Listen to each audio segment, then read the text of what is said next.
Bonsoir à tous, bienvenue sur Maritima, en direct à la radio et à la télé pour votre journal du soir. Au sommaire, hôpital de Martigues, quand la chambre régionale des comptes tire la sonnette d'alarme.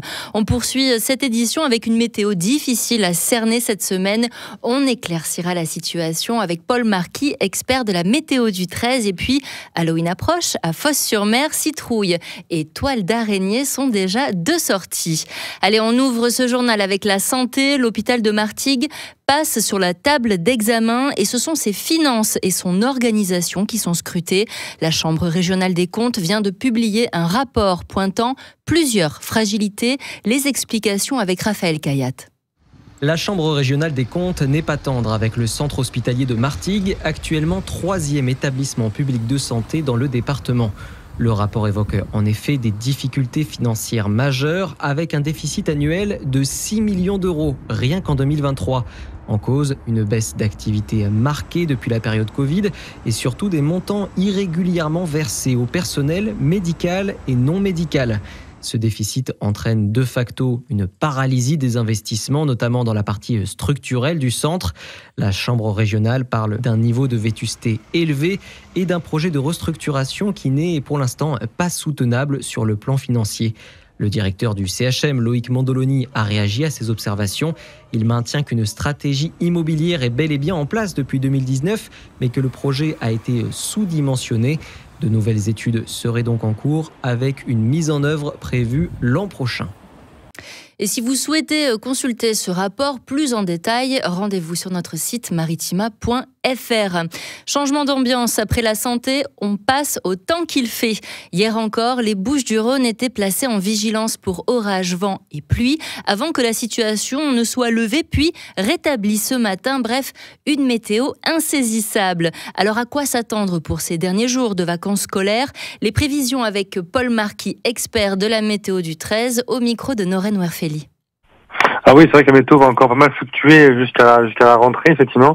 On aura plutôt un jeudi assez ensoleillé, après quelques nuages bas jeudi matin.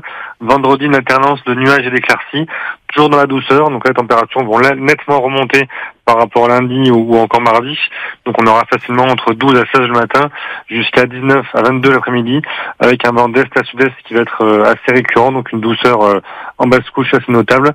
Et pour ce week-end, un samedi un peu mi-figue mi-raisin entre passage nuageux, éclaircies et peut-être quelques petites pluies samedi soir entre le Val de Durance et les Alpilles. Et pour dimanche, a priori, on aura effectivement le retour du Mistral et donc effectivement des éclaircies à partir de dimanche après-midi. Mais c'est encore assez incertain, donc faudra consulter les bulletins en temps réel pour dimanche notamment. Ouais. Et justement, cette météo pourrait bien jouer les troubles fêtes ce soir du côté du Vélodrome. L'OM retrouve son public face à Angers après 2 défaites à l'extérieur. Un match sous pression pour un retour très attendu. On écoute le coach Roberto De Zerbi. Ieri ho visto Strasbourg-Angers. J'ai vu Strasbourg-Angers, Angers-Lorient et Angers-Monaco. Les 3 matchs n'ont pas été très bas. Ils ont des joueurs de qualité, surtout devant, au milieu du terrain. Mais du moins, moi, ce que j'ai vu, c'est pas une équipe qui est restée avec l'autobus, avec le bus. Voilà. C'est une équipe qui va vers l'avant. Après, c'est une équipe qu'il faut respecter. Voilà, ils ont fait match nul contre Monaco. Ils ont perdu à Lyon, mais à la fin de la deuxième mi-temps. Et vous le savez mieux que moi. En Ligue 1, tous les matchs doivent être joués jusqu'au bout. Après, à la fin, ça peut être des matchs plus faciles, mais au début, ça ne l'est jamais. Et surtout, moi, je n'aime pas l'idée de sous-estimer l'adversaire. Absolument aucun de mes joueurs ne sous-estime Angers ou prendra le match à la légère.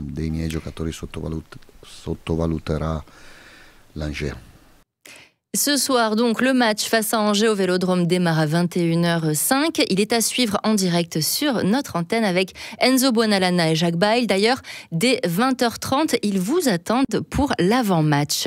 Et puisqu'on parle de sport, on change de terrain, mais on garde l'énergie. La sédentarité est un enjeu de santé publique, au même titre que le tabac, l'alcool ou la drogue. Pour y remédier, le département encourage la pratique sportive pour tous, avec les mercredis sport et e-sport, des rendez-vous ouverts à tous sur place. On peut même s'essayer au e-bowling. Michel Montagne a rencontré Simone et Zine, 2 adhérentes devenues des adeptes de la pratique. On a commencé il y a longtemps de ça. C'est Unicité Service Civique qui nous a proposé le bowling à la Maison du Bellage. Donc on s'est engagé et on ne s'arrête plus. Et on est parti dans les maisons de retraite pour faire du e-bowling local. Et ensuite nous sommes allés à Nice pour concourir le régional, pas le national, le régional. Et donc vous étiez survolté, hein? Ah ouais, non. On a sauté partout, on a fait des strikes, on a fait des splits, on a fait tout. Malheureusement, voilà, les autres maisons ont gagné. À 3 points, on a perdu. Non, mais surtout, on conseille aux gens de sortir de chez eux, d'aller dans les maisons du Bellage, parce que franchement, ça sort de la solitude. Et on rencontre beaucoup de gens sympathiques et on fait du e-bowling et autres sports. Prochain mercredi sport et e-sport le 26 novembre à l'hôtel du département dès 9h30. Après l'effort, le réconfort en salles obscures, coup de projecteur sur le box-office en région. Avec toi, Jeff, bonsoir. Oui, bonsoir Sandrine, bonsoir à tous. Alors ? On va parler de tes coups de cœur ? Carrément, et en même temps, on va faire un petit top 3, si ça vous dit. On commence avec le numéro 1, tiens. C'est un Marseillais, le réalisateur. Tu penses à qui, si je te dis un réalisateur marseillais ? Olivier Marchal, mais je pense que c'est plutôt Cédric Jimenez. Voilà. Donc, Chien 51, numéro 1 du box-office. Oui. C'est juste énorme et c'est justement bien validé avec Adèle Exarchopoulos et Gilles Lelouch. Film disponible en IMAX et en KDX. En 2, nous avons Kaamelott, forcément. Culte, 2h40. Alors, les gens sortent un peu mitigés quand même. Oui, les avis sont pas dithyrambiques. Alors, à retrouver sur maritima.fr. Alors, si vous êtes fan, rendez-vous en novembre 2026 pour la suite. Mais moi, mon vrai coup de cœur, c'était Mieux demain, un film cousu de fil blanc, mais on rit du début jusqu'à la fin et on apprend beaucoup de choses. Bien servi, avec Elsa Zieberstein, Didier Bourdon. On apprend par exemple que lors du siècle dernier, dans les années 50, eh bien, les femmes avaient besoin de l'autorisation du mari pour avoir un compte en banque. Autant vous dire que c'est risible maintenant et c'est pas plus mal.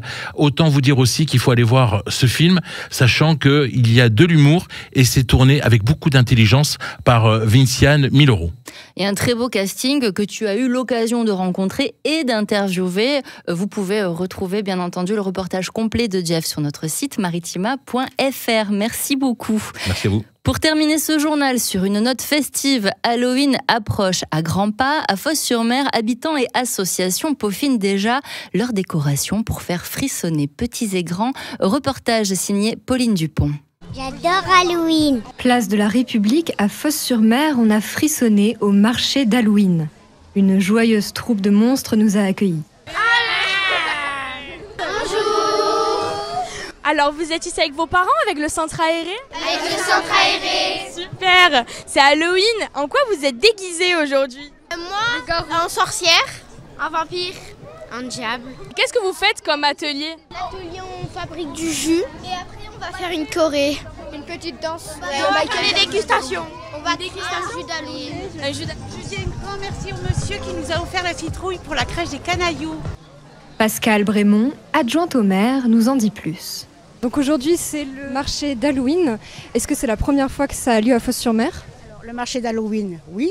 Mais nous avons décidé d'organiser environ un mercredi par mois au centre-ville pour faire revivre un peu ce centre-ville qui était un peu triste.